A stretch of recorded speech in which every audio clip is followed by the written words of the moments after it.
નમસ્કાર મિત્રો આજે આપણે વાત કરીશું રેશન કાર્ડ ધારકો માટે।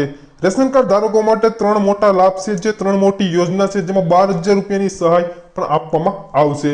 તો તેની આપણે સંપૂર્ણ માહિતી આ વિડીયોમાં મેળવીશું। એ પહેલા જો ચેનલમાં નવા હોય તો ચેનલને સબસ્ક્રાઇબ કરી દેજો અને વિડીયોને એક લાઈક કરી દેજો। સૌપ્રથમ વાત કરીએ તો આદિજાતિ વિકાસ વિભાગ, જે ગુજરાત રાજ્ય ગાંધીનગર અંબલિત વ્યક્તિલક્ષી યોજના, જે ઓનલાઈન અરજી પત્રક મેળવવા અંગેની જે જાહેર નિવિદા, તો જે આદિજાતિ કુટુંબના સર્વાંગી વિકાસ માટે જુદી જુદી યોજનાનો અમલ કરવામાં આવતો હોય છે। જે પૈકી વર્ષ 2024-25 માટે જે ઓનલાઈન અરજી જે નિવેદન મંગાવવા માટે જે આ જાહેર નિવિદા જે અમલમાં આવ્યું છે, અને જો તમારે અરજી કરવી હોય તો તમે આ વેબસાઇટ પર તમે અરજી કરી શકો છો।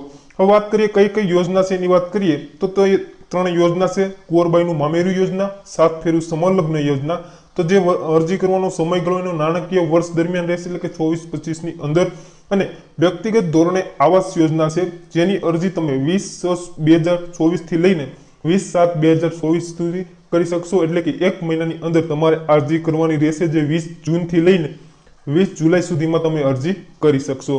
હવે આ યોજનામાં લાભ લેવા માટે કયા કયા ડોક્યુમેન્ટની જરૂર પડે, કેવી રીતે અરજી કરવી, તેના માપદંડો શું છે, તેની આપણે સંપૂર્ણ માહિતી આગળ મેળવીએ। હવે આપણે વાત કરીએ કે જે કુંવરબાઈનું મામેરું યોજના છે તેની પાત્રતા શું છે, તેના માપદંડો શું છે। તો આવક મર્યાદાનું ધોરણની વાત કરીએ તો ગ્રામ્ય વિસ્તાર માટે 1,20,000 નક્કી કરવામાં આવેલા છે, અને શહેરી વિસ્તાર માટે 1,50,000 નક્કી કરવામાં આવેલા છે। યોજનાનો લાભ એ કુટુંબની પુખ્ત વયની 2 કન્યા સુધી જે લગ્ન પ્રસંગમાં આપવામાં આવશે, તો કુટુંબની 2 કન્યાને જ આ લાભ મળશે। ત્યારબાદ વાત કરીએ સહાયનું ધોરણની વાત કરીએ કે કેટલી સહાય મળશે, તો સામાજિક અને શૈક્ષણિક રીતે પછાત વર્ગ અને આર્થિક પછાત વર્ગોની કન્યાઓના લગ્ન સમયે તથા ખર્ચામાં મદદરૂપ થવા માટે કન્યાના નામે 12,000 રૂપિયાની સહાય આપવામાં આવશે, અને જે ચેકથી ચૂકવવામાં આવશે। અને લગ્ન થયાના 2 વર્ષની અંદર તમારે જે અરજી કરવાની રહેશે, સહાય મેળવી લેવાની રહેશે, નહીતર તમને લાભ નહીં મળે।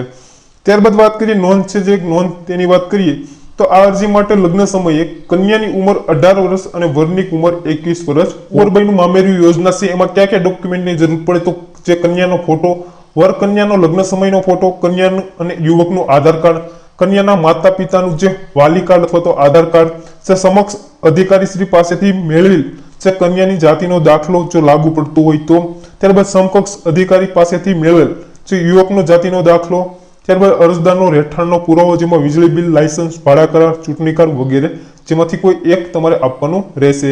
ત્યારબાદ કન્યાના પિતા અથવા તો વાલીની વાર્ષિક આવકનો દાખલો, ત્યારબાદ કન્યાની જન્મ તારીખનો પુરાવો, યુવક અથવા યુવકની જન્મનો પુરાવો, લગ્ન કંકોત્રી, લગ્ન નોંધણી પત્રક, બેંક પાસબુક, રદ થયેલ ચેક, એકરારનામું, બાંહેધરી પત્રક, જો પિતા હયાત હોય તો તે હયાત ન હોય તો તે મરણનો દાખલો, અને લગ્ન નોંધણી સમયે રજૂ કરવામાં આવતું જે ફોર્મ છે, તમારે આટલા ડોક્યુમેન્ટ આપવાના રહેશે। ત્યારબાદ વાત કરીએ 7 ફેરા સમૂહ લગ્ન યોજનાની પાત્રતા અને માપદંડની વાત કરીએ તો આવક મર્યાદા જે ગ્રામ્ય વિસ્તાર માટે 1,20,000 અને શહેરી વિસ્તાર માટે 1,50,000 છે, તેનાથી વધુ ના હોવો જોઈએ, અને ઓછામાં ઓછા 10 નવ યુગલોને જે સમૂહ લગ્ન કાર્યક્રમ સંસ્થા યોજવાનો રહેશે।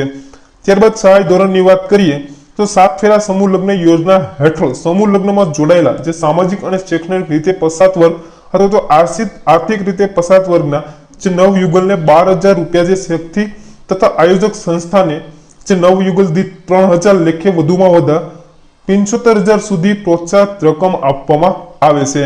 અને યોજનાનો લાભ લેવા માટે આયોજક જે સંસ્થા સંબંધિત જિલ્લા અધિકારીને 15 દિવસ અગાઉ જાણ કરવાની રહેશે। ત્યારબાદ રજૂ કરવાના ડોક્યુમેન્ટની વાત કરીએ તો જેમાં તમારે અરજદારનો જાતિનો આવકનો દાખલો, અરજદારનો રહેઠાણનો પુરાવો, અરજદારનો ઉંમરનો પુરાવો, લગ્ન કંકોત્રી અને અરજદારનો ફોટો, તો આટલા ડોક્યુમેન્ટની તમારે 7 ફેરા સમૂહ લગ્નમાં જરૂર